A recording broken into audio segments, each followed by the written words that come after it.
498A किसी भी तरह से दहेज का केस नहीं होता। मजिस्ट्रेट साहब जो पीहर से आपकी बीवी केस लगाती है उसको रजिस्टर्ड नहीं कर सकते। पुलिस आपके खिलाफ सिर्फ एफआईआर लिख सकती है पीहर वाली साइड से अगर एफआईआर हुई है तो, पर उसमें इन्वेस्टिगेशन नहीं कर सकती। क्या ये सब बातें आपको पता थी? नहीं ना।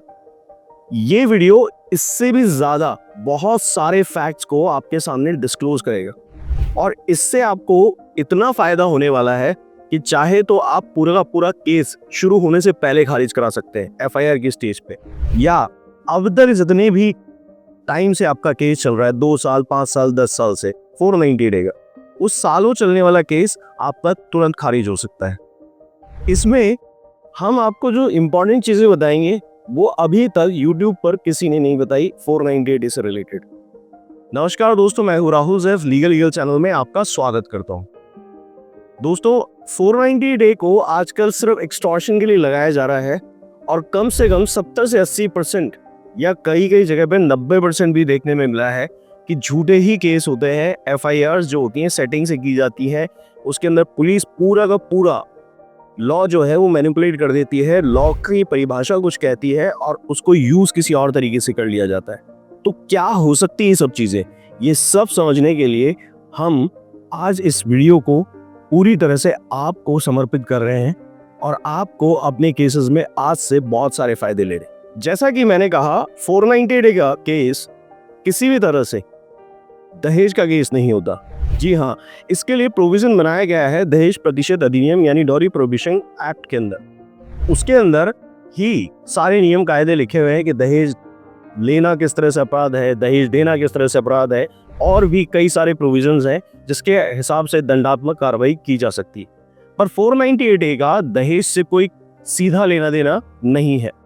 ये डिमांड और क्रूअल्टी का केस है, यानी कि किसी महिला के साथ पति और उसके घर वाले मिलकर अगर कोई क्रूअल्टी कर रहे हैं या सिर्फ पति क्रूअल्टी कर रहा है और डिमांड के लिए स्पेशली क्रूअल्टी कर रहा है कि तुम्हारी प्रॉपर्टी मेरे नाम करा दो, तुम्हारे अकाउंट में जो एफडी है वो मेरे नाम करा दो, पैसा है मुझे दे दो, अपने फादर से लेकर आओ, तो ये सब चीजें जो है बाकायदा कंसिडर की जाती हैं। इस तरह की क्रूअल्टी अब कई बार होता है ये सिर्फ डिमांड की जा रही है, ठीक है, पर उसके लिए इतनी बड़ी क्रूअल्टी नहीं की जा रही है। कभी एक आध दो बार बोला है या आपके अकाउंट में शादी से पहले या बाद में कोई पैसा ट्रांसफर किया है, मगर आपने किसी भी तरह का कोई भी डिमांड के लिए क्रूअल्टी नहीं की या इस तरह की डिमांड नहीं की जो इलिसिट है, ठीक है।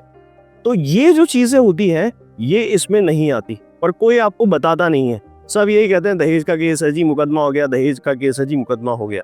498 किसी भी हालत में एक नॉन बेलेबल ऑफेंस नहीं होता है। बावजूद उसके आपको एंटीसिपेटरी बेल के लिए मोटिवेट किया जाता है, आपको ये दिखाया जाता है, पूरी तरह से पोर्ट्रेट किया जाता है इस चीज को कि आप एक गैर जमानती अपराध के अंदर फंस चुके हैं। यानी कि ये केस किसी भी हालत में नॉन बेलेबल नहीं होने की वजह से आपको प्रभावित नहीं कर सकता, यानी कि ये नॉन बेलेबल है ही नहीं, ये बेल का आधार है, यानी इसमें बेल देनी जरूरी है। पर पुलिस इन दोनों के बीच का रास्ता अपनाती है, पूरे माहौल को क्रिएट करती है नॉन अवेलेबल के हिसाब से, यानी गैर जमानती के हिसाब से ये जमानत नहीं होगी, मगर कोई एविडेंस नहीं होता। इसी वजह से आपको डायरेक्ट पुलिस उठाकर हमेशा के लिए पुलिस कस्टडी में नहीं डालती। अगर नॉन अवेलेबल होता तो पुलिस को किसी कोर्ट से ऑर्डर लाने की जरूरत नहीं होती। तो 498 के लिए कभी भी सीधे जमानत कराने मत जाइए।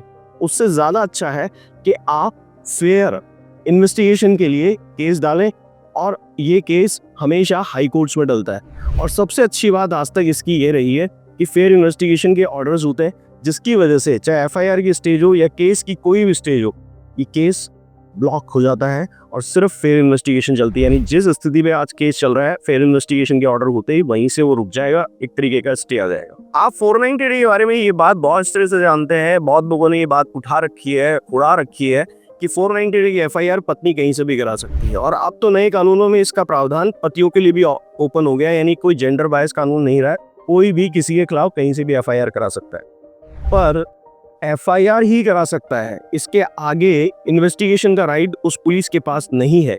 यानी वो पुलिस आपके खिलाफ किसी तरह की इन्वेस्टिगेशन नहीं कर सकती, एफआईआर लिख के बात खत्म। मगर उससे पहले प्रिलिमिनरी इंक्वायरी होना जरूरी है, वो मैं आगे बता रहा हूँ।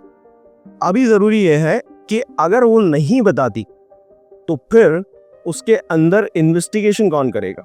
जैसे ही एफआईआर होती है उसको ट्रांसफ़र करना होता है उस थाने को, यानी कि पत्नी का जो ससुराल है जहाँ की घटना बताई गई है क्रूअल्टी और डिमांड की, वहाँ पर, और उसके क्षेत्राधिकार में ये सब चीज़ आती है।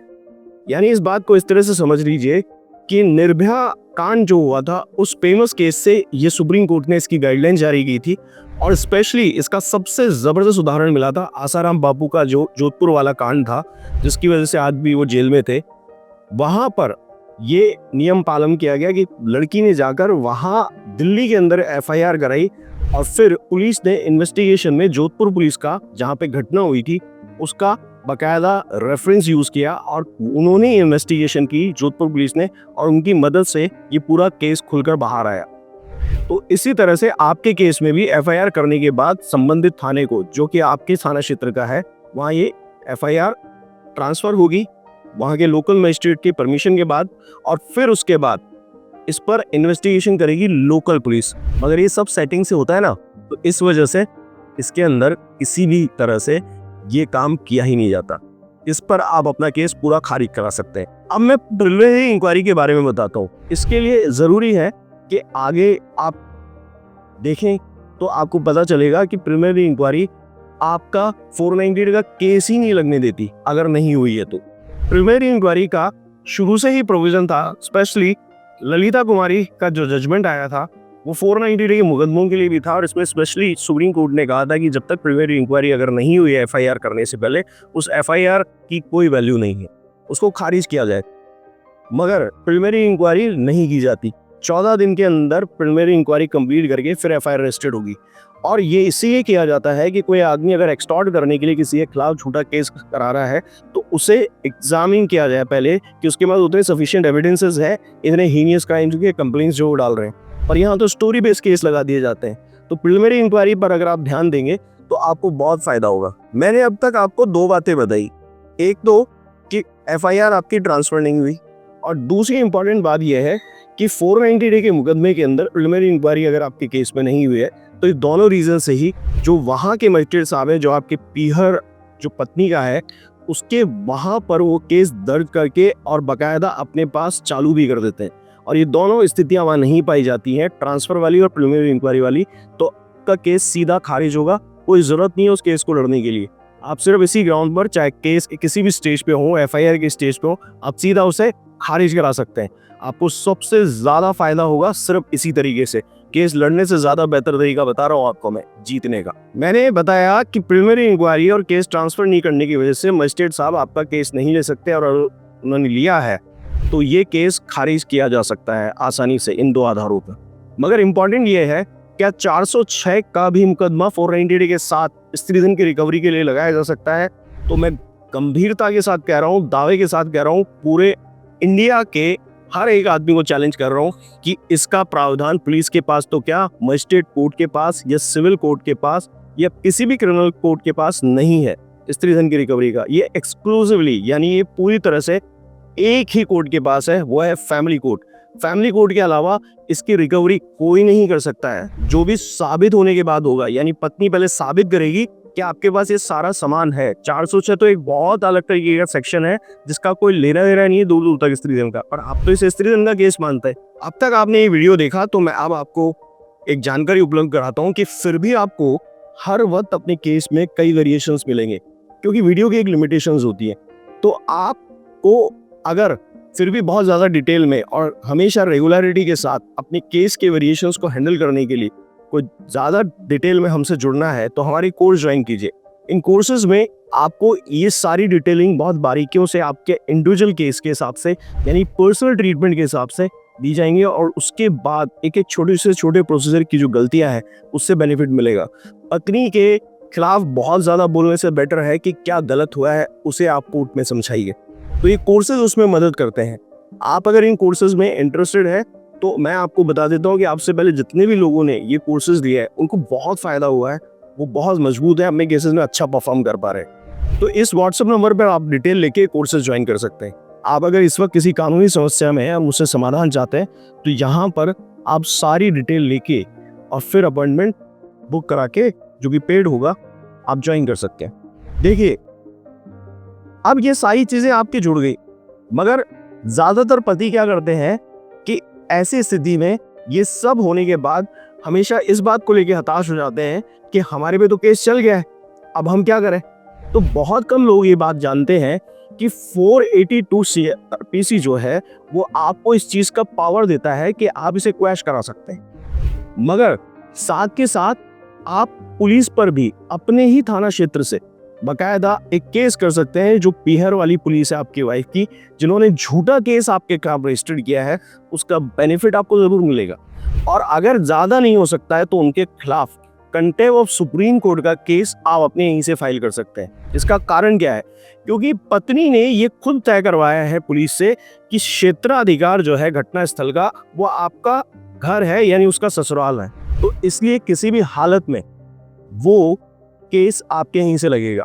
आगे बहुत सारे क्रिमिनल केसेस के बारे में भी बताऊंगा जो आप अपनी पत्नी और पुलिस वालों के खिलाफ कर सकते हैं। गवर्नमेंट एम्प्लॉय होने की वजह से पुलिस वाला हमेशा इस बात के दायरे में आता है कि अगर वो नियमों को जानते हुए भी उसका उल्लंघन कर रहा है तो आप उसके खिलाफ 166 के अंदर उसके खिलाफ एक केस दर्ज कर सकते हैं कि उसने बकायदा लॉ की अवहेलना की है, अपनी ड्यूटी को सही तरीके से परफॉर्म नहीं किया है, और इस वजह से उसके खिलाफ कार्रवाई करना अति आवश्यक है। ये सारे ग्राउंड जो मैंने पहले इस वीडियो में बताया है, ये सारे आप यूज कर सकते हैं और इन सारे ग्राउंड्स को यूज करके पुलिस को अच्छी तरह से फंसा सकते हैं।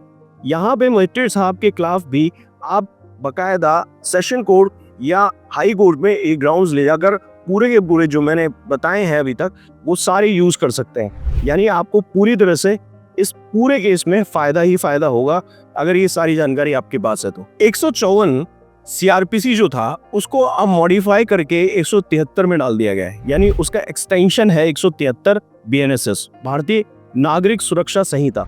इसके अंदर ये प्रोविजन किया गया है कि आपके केसेस के अंदर अगर किसी तरह का कोई भी 154 CRPC जो था अब वो मॉडिफाई करके और बहुत ही पावरफुल तरीके से कुछ नए नियमों और कायदों के हिसाब से 173 CRPC में कन्वर्ट हुआ है, और इसको बहुत पावरफुल बनाया गया है उस इंसान के पक्ष में जो झूठे केसेस में फंसता है।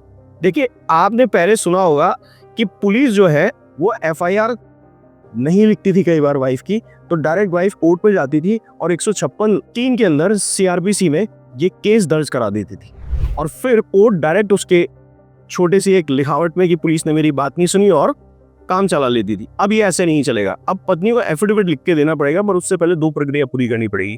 पहले पुलिस का एविडेंस बनाना पड़ेगा कि वो पुलिस स्टेशन गई थी और पुलिस ने उसकी बात नहीं सुनी। फिर दूसरी एविडेंस ये दिखाना पड़ेगा कि पुलिस के नहीं मानने पर, यानी पुलिस स्टेशन में किसी के नहीं मानने पर वो गई SP साहब के पास, और सुपरिटेंडेंट ऑफ पुलिस जो है उनको भी रिक्वेस्ट डाली पर उन्होंने भी उसकी अवहेलना की। तब जाकर बकायदा मजिस्ट्रेट कोर्ट को ये राइट है कि ये सारी चीज जो है अपने अंडर लेके और कार्रवाई करे। अन्यथा अगर उन्होंने सिर्फ पत्नी की लिखावट पे ले लिया है और वो एफिडेविट को आप चैलेंज कर सकते हैं, तो पूरा का पूरा ये केस पर भारी पड़ेगा मामला आपका। ये केस के किसी भी स्टेज पे कर सकते हैं, FIR से लेकर और जब तक आपका केस चल रहा है तब तक। सबसे मजबूत बात अब मैं बताने जा रहा हूँ। देखिए, इन केसेस के अंदर आप जो सबसे बड़ी गलती करते हैं वो ये करते हैं कि पत्नी जो है वो किसी भी सूरत के अंदर कोई एविडेंस कोर्ट में नहीं देती, पुलिस को नहीं देती, और पुलिस और कोर्ट दोनों मिलकर कुछ भी पत्नी का लिखा हुआ सब कुछ सत्यापित मान लेते हैं, प्राइमा फेसी वैल्यू पर मान लेते हैं। प्राइमा फेसी का मतलब ये होता है कि किसी चीज को देखने से पता चल जाए, सबूत की भी आवश्यकता नहीं हो। तो ऐसा कुछ भी पत्नी दिखा नहीं रही होती। अब ये क्या होता है जो बिना सबूत के साबित हो जाए? किसी को मारा गया है, पीटा गया, तो उस पर चोट के निशान, यानी कि ये चीजें भी तय करती हैं कि आपकी पत्नी के खिलाफ कार्रवाई की जाएगी, और इस आधार पर कि उसने कोई सबूत नहीं दिए, आप बकायदा वायलेशन जो है भारतीय साक्ष्य अधिनियम का मानते हुए उसके खिलाफ FIR दर्ज करा सकते हैं बिना एविडेंस की आप पे केस डाला है। आप इंपॉर्टेंट बात समझिए, क्योंकि एक चीज होती है वर्ड डिलिमिटेशन। डिलिमिटेशन क्या होता है? डिलिमिटेशन ये कहता है कि किस चीज की कितनी लिमिटेशन है, यानी कि ये लिमिटेशन भी चेक की जाएगी कि पत्नी ने ऐसी कोशिश क्यों नहीं की। अक्सर पत्नी अपनी गवाही में लिख देती है, खुद की तरफ से डिक्लेयर कर देती है कि मैं अपने पति के घर के आसपास के थाने में गई थी, उन्होंने मेरी FIR नहीं लिखी, इसलिए मजबूर होकर मैं पीहर चली आई। इसका कोई सबूत नहीं देती है। तो ये चीज़ अगर उसने वहाँ डिले के रीज़न के साथ नहीं लिखी है कि भाई मेरे को डिले क्यों हुआ, और रीज़न जो है वो सबूत के साथ होना चाहिए। सिर्फ रीज़न लिखने से काम नहीं चलेगा। आप लोग, काफ़ी लोग इस बात को मान लेते हैं मेरी पत्नी ने लिखा है से काम नहीं चलेगा। एविडेंस की बात कर रहा हूँ, एविडेंस होना चाहिए वहाँ पे।